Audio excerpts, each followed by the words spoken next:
The Green Children of Woolpit. Another wonder, not unlike the former, happened in Suffolk, at St Mary of Woolpit. A certain boy was found with his sister by the acolytes of that place, near the edge of a certain pit that is contained there, who had the form of all their limbs similar to other men, but in the colour of their skin they differed from all the mortals of our habitation. For the whole surface of their skin was dyed green. No one could understand their speech. They were therefore brought to the house of Sir Richard de Calne a certain night. And the children, who being surprised, wept inconsolably. Bread and other victuals were set before them, but they did not want to eat any of the food, when of course they would be tormented by the greatest hunger and starvation for a longer time, because they believed that all such victuals were inedible, as the girl later confessed.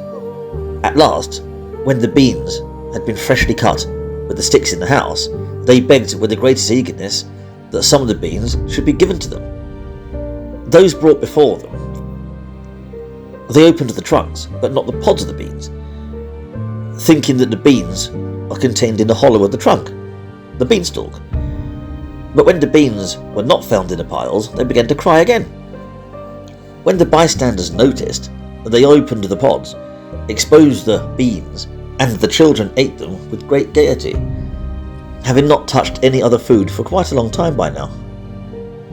But alas, the boy child died, as if depressed by sickness, within a short time.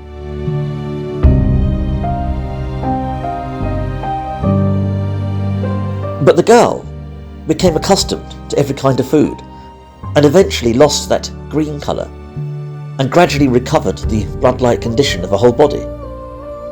She was afterwards regenerated by the bath of holy baptism, and spent many years in the service of the aforesaid knight, as we've often heard from the same knight and his family. She is exceedingly lascivious and mischievous. When she was frequently questioned about her people and her country, she asserted that all the inhabitants and everything that was in that country were dyed green, and they saw no sun, but enjoyed a certain brightness, as happens with the setting of the sun. When she was asked how she came to this land with the boy, she answered that they were following the cattle. They came to a certain cave. As soon as they entered, they heard the sound of bells. Captivated by the sweetness of its sounds, they wandered on through the cave for some longer time, until they came to its exit. They did not emerge because of the excessive brightness of the sun and the unusual temperature of the air, as if stunned and rendered lifeless. They lay for a long time on the edge of the cave, and when they were frightened by the restlessness of those who came, they wanted to flee, but by no means found the entrance of the cave, until they were eventually seized by people. There we have it. There's the story. This is Ralph of Coggeshall's account of this tale, which was also verified by William of Nuber in his own account of the Historia Rerum Anglicanum. Although it's Coggeshall's Chronicon Anglicanum, that's the text I'm more familiar with. Ralph was a Cistercian abbot, and his monastery wasn't too far from the village of Woolpit, just 25 miles away. And even though these events happened before his time, during the anarchy around 70 years prior, they would have been fresh in people's memories. It would have been easy for Coggeshall to travel to Woolpit and ask the townsfolk to get first-hand experience. In fact, Newborough claims in his version that the girl lived to quite a venerable age, passing away relatively recently.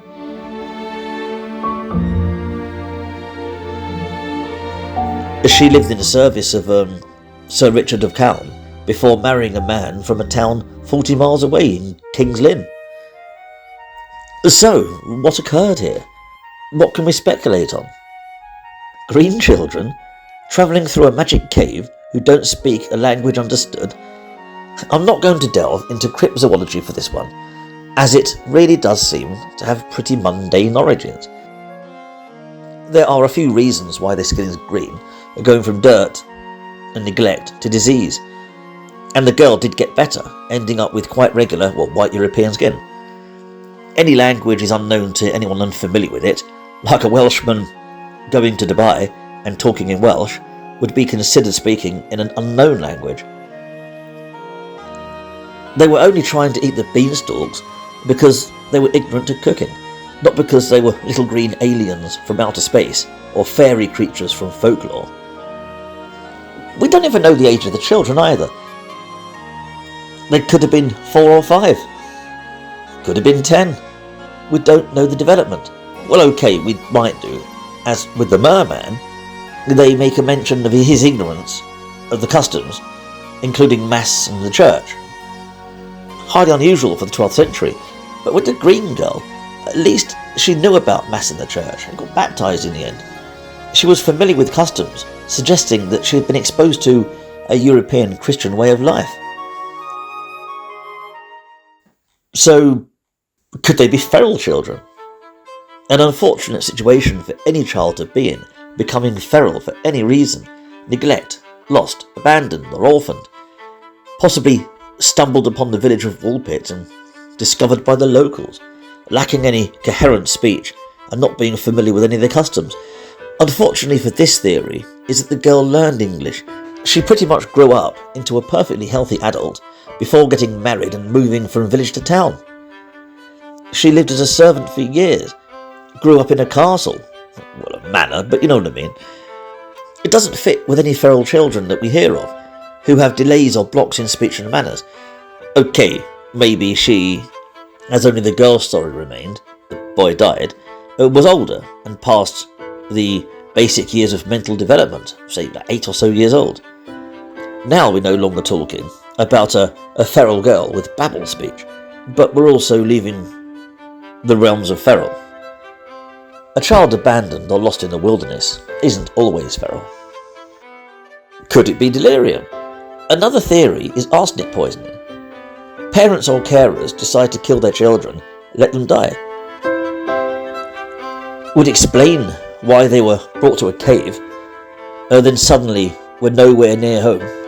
Asleep, delirious, not in a state to remember. Said delirium could also explain the language, which simply could have been gibberish. And then, once they were nursed to health, at least in the girl's case, they returned to normal. Could they be immigrants? Many people have suggested they were simply immigrants. Actually, this is the most convincing story, possibly lying on their method of travel, or misunderstood, or exaggerating or something, or simply misremembering. After all, she was an adult by the time she gave her version of events, and we don't know her level of understanding the English language. For all we know, she could have picked it up and spoken it well. For all we know, only the basics. She talks of coming from a land with no sun. Yes, she also said they were green, but lands with no sun would be familiar to some Scandinavian people. Could they be children from Iceland or Norway? Others suggest Flemish. Could have got the green skin from disease. A form of chlorosis could appear green. Chlorosis can be brought on by an iron deficiency from malnutrition, more common than you think in the 12th century. Or simply could be dirt. Yes, dirt is brown, but this is the medieval way of writing, like Vikings called black people blue. And we call anyone dealing with dirt as having green fingers. Yeah, it's a bit of a reach. Chances are they were just immigrants. Which leaves us with the strange way they arrived through a cave, though. But who's to say the fairy folk don't lurk somewhere in the depths of the forests? Thank you for watching.